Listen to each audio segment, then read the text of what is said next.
E aí pessoal, tudo bem com vocês? Galera, sejam muito bem-vindos aqui ao nosso canal. Nessa aula aqui nós vamos trabalhar com um assunto bem específico de física para o IT e para o IME, que é o centro instantâneo de rotação. Perfeito? Bem, imagine que você está na rua e vê um carro passar. Aí quando você olha para os pneus do carro, o que você percebe? Que esses pneus estão no movimento de rotação, beleza?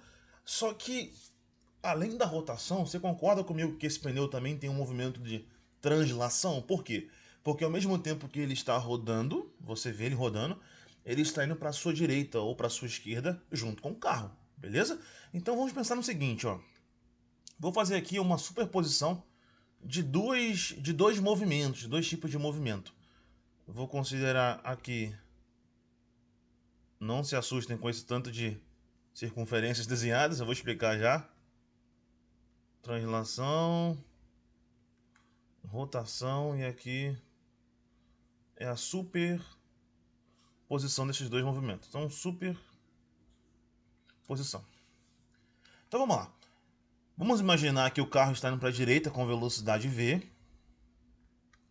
Portanto, a velocidade do carro, ó, é v para cá. Tudo bem? Ou seja, se eu tomar aqui, por exemplo, 4 pontos A, B, C, D, vou pensar ali 0, 90, 180, 270. Aqui vou desenhar esses pontos novamente. A, B, C, D. O que eu vou ter? Eu vou ter que, se eu compor o movimento de translação com o movimento de rotação, vai dar o que eu chamo de superposição desses movimentos. Então é o seguinte, no movimento de translação, todos os pontos da roda vai para a direita com a mesma velocidade linear do carro. Ou seja, o ponto B ele tem velocidade para cá, o ponto A ele tem a mesma velocidade para cá, o ponto D também e o ponto C também. No movimento de rotação, ele tem uma velocidade, não necessariamente a mesma velocidade, mas ele vai ter uma velocidade para cá, ó.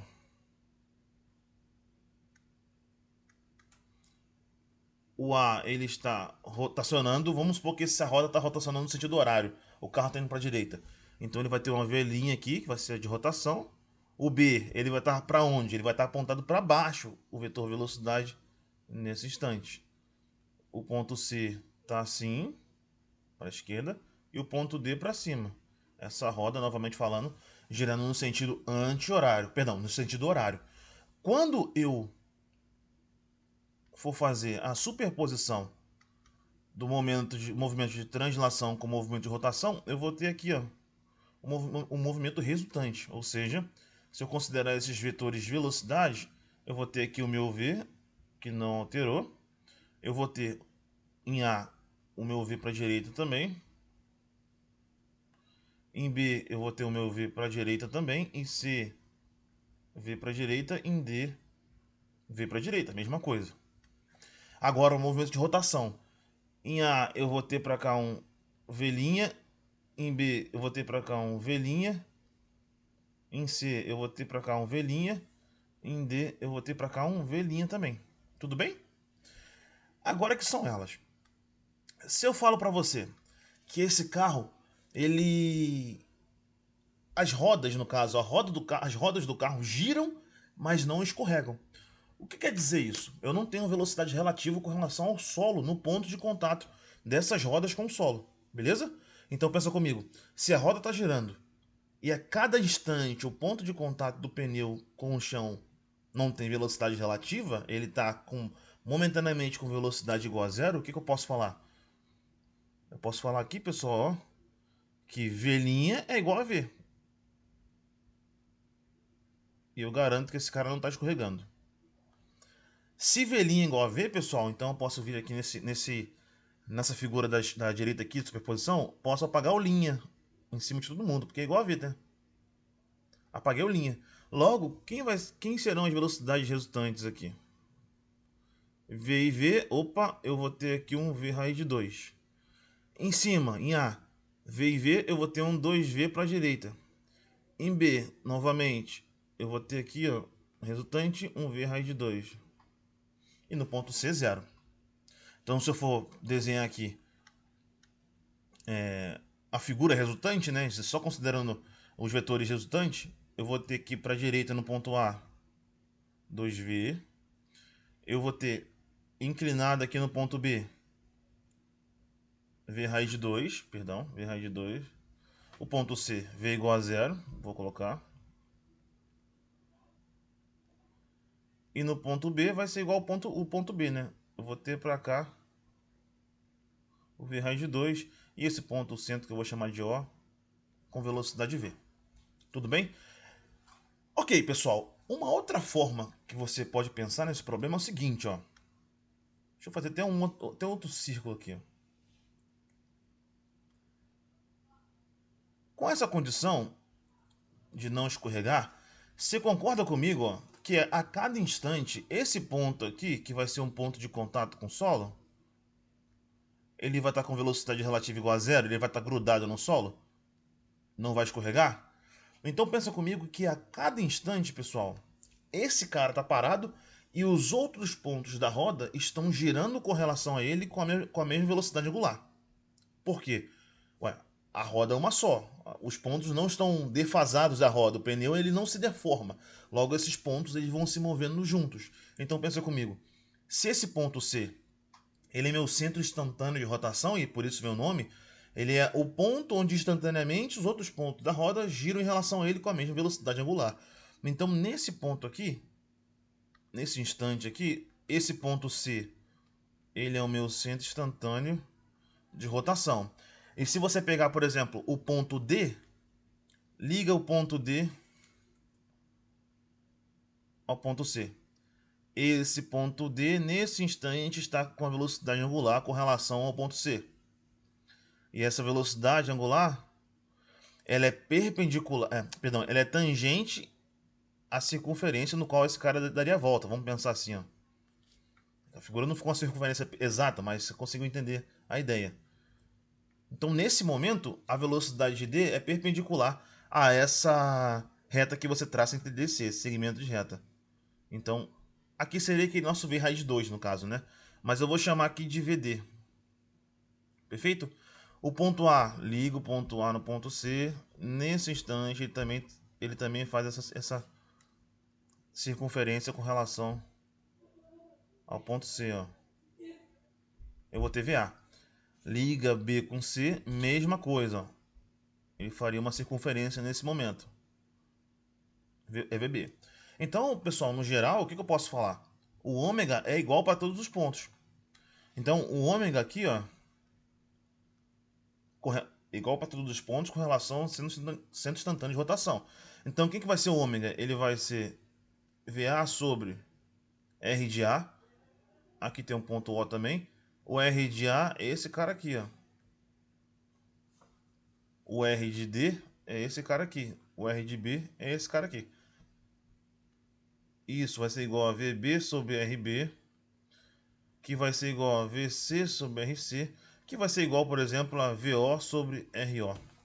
Então, se você colocar cada valor de Rzinho, que vai ser o raio de giro, o raio de rotação com relação ao centro instantâneo de rotação, vai ser, ó, VA sobre R de A. Quem é o R de A? Não é o diâmetro, então 2R. Aqui, VB sobre RB. Só que RB, você percebe aqui, ó. Deixa eu ver se não errei continha. Isso. O VB você percebe aqui, ó, que é R raiz de 2, né? Porque o ponto B tá aqui no zero, o ponto A π sobre 2, o ponto D π e o ponto C 3π sobre 2. Então, se aqui é R, aqui é R, a distância entre B e C é R raiz de 2. VC é zero, né? Então nem precisa escrever C no caso aqui, porque ele é o próprio centro instantâneo de rotação. E então essa parcela aqui não existe. E VO sobre RO é quem?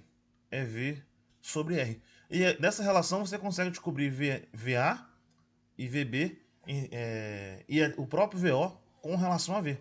Então daqui eu vou tirar o quê? Que VA vai ser igual a 2V. VB é igual a VD, que vai ser V raiz de 2. Tudo bem? O que dá exatamente o que a gente chegou na primeira parte, né? VB igual a VD, V raiz de 2, e o VA é igual a 2V. Tudo bem, galera? Então, sempre que uma questão, se aparecer na prova do ITA, se aparecer na prova do IME, ele der lá um círculo e fala que aqui é velocidade V e você sabe que aqui é R, qualquer outro ponto que ele te der da circunferência, por exemplo, se ele pedir a velocidade, se ele te der o R aqui, ó, e pedir essa velocidade, você consegue calcular a velocidade do ponto P. Se ele te der a velocidade do ponto P, você consegue calcular o R do ponto P. Perfeito? Então aqui, ó, eu separei aqui um exemplo para a gente trabalhar nessa aulinha aqui, para massificar essa ideia. Imagine que a gente tenha essa circunferência aqui, ó. Eu falo para você, o ponto O tem velocidade V para a direita. Essa distância aqui é R. E esse ângulo, eu tenho um ponto P aqui, tal que esse ângulo aqui, ó, que a distância do ponto A ao ponto P faz com a vertical, é alfa. Esse ângulo é alfa. E eu peço para você calcular a velocidade do ponto P e as suas componentes no eixo x e y. Vamos lá. Como eu faria essa questão, pessoal? Primeira coisa, se não escorrega, esse nosso ponto aqui é o centro instantâneo de rotação. É o ponto que está em contato com o solo. É o nosso C e R. Perfeito?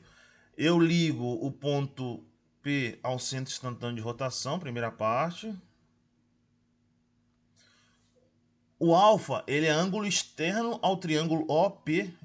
OP e esse ponto aqui eu vou chamar OP e CIR, né? Ele é o ângulo externo. Esse triângulo aqui é isósceles, né? Porque é raio, OP é raio, e O até o centro instantâneo de rotação também é raio. Perfeito? Bem, se é raio, o triângulo é isósceles. Esse ângulo é igual a esse, que em particular vale alfa sobre 2, porque a soma deles tem que dar alfa, e eles são iguais. Ou seja, quanto vai medir esse cara aqui? Vai medir 2R cosseno de alfa sobre 2. É só você traçar a altura aqui, ó. A altura num triângulo isósceles, ela é bissetriz, ela é mediana. Então, esse lado aqui mede R cosseno de alfa sobre 2, esse lado mede R cosseno de alfa sobre 2. Então, qual que vai ser o raio de giro do ponto P em relação ao centro instantâneo de rotação? 2R cosseno de alfa sobre 2. Tá bom? Então, o que eu vou ter? Velocidade angular é igual para todos os pontos. Para o ponto O, velocidade V sobre R do ponto O, que é R. E para o ponto P eu quero descobrir. E o raio é 2R cosseno de alfa sobre 2. Posso cortar R com R. Eu vou ter que VP vai ser igual a 2V cosseno de alfa sobre 2. Tá, mas ele pediu também a projeção em x e y. Você vem aqui, coloca um eixo aqui, coloca um eixo aqui, ó. Essa velocidade, deixa eu apagar esse carinha para não embolar muito. Vou apagar aqui. Perfeito. Se você ligar o C ao centro instantâneo, o ponto P ao centro instantâneo de rotação, eu vou ter uma velocidade V aqui, V do ponto P. Repara, pessoal, que a velocidade no ponto P, não necessariamente, a velocidade não é tangente à circunferência, ela é perpendicular aqui a esse ponto, a essa reta traçada do ponto P ao nosso centro instantâneo de rotação, beleza? Então é o seguinte, ó. Alfa, aqui vale alfa sobre 2. Esse triângulo é retângulo. Aqui vale 90 menos alfa sobre 2. Logo, o nosso alfa sobre 2 aparece aqui. Então, se eu quero calcular a velocidade, a projeção da velocidade em x, ou seja, eu quero calcular a velocidade do ponto P em x, vai ser quem? Vai ser VP vezes o cosseno de alfa sobre 2. E a projeção em y vai ser VP vezes o seno de alfa sobre 2. VP cosseno de alfa sobre 2 vai ser... O VP é 2V cosseno de alfa sobre 2, vezes o cosseno que já tinha ali, cosseno ao quadrado. E o VPY vai ser VP seno de alfa sobre 2. Então vai ser 2V cosseno de alfa sobre 2, seno de alfa sobre 2. E o 2 seno de alfa sobre 2 cosseno de alfa sobre 2 a gente vai juntar, ó. Então vai dar o seguinte, ó.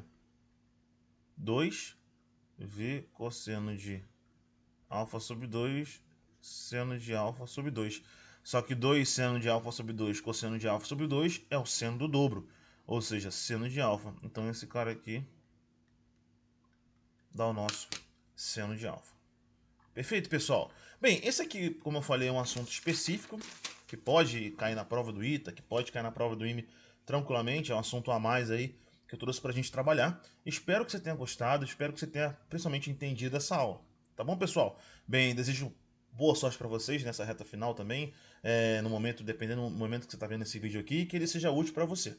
Já peço para você compartilhar aqui, se inscrever no canal, curtir esse vídeo, compartilhe com aquele seu amigo que está cambaleando ali em física e precisa dessa força também, tá bom? Bem, pessoal, foi um prazer mais uma vez, espero na próxima aula. Tchau, tchau.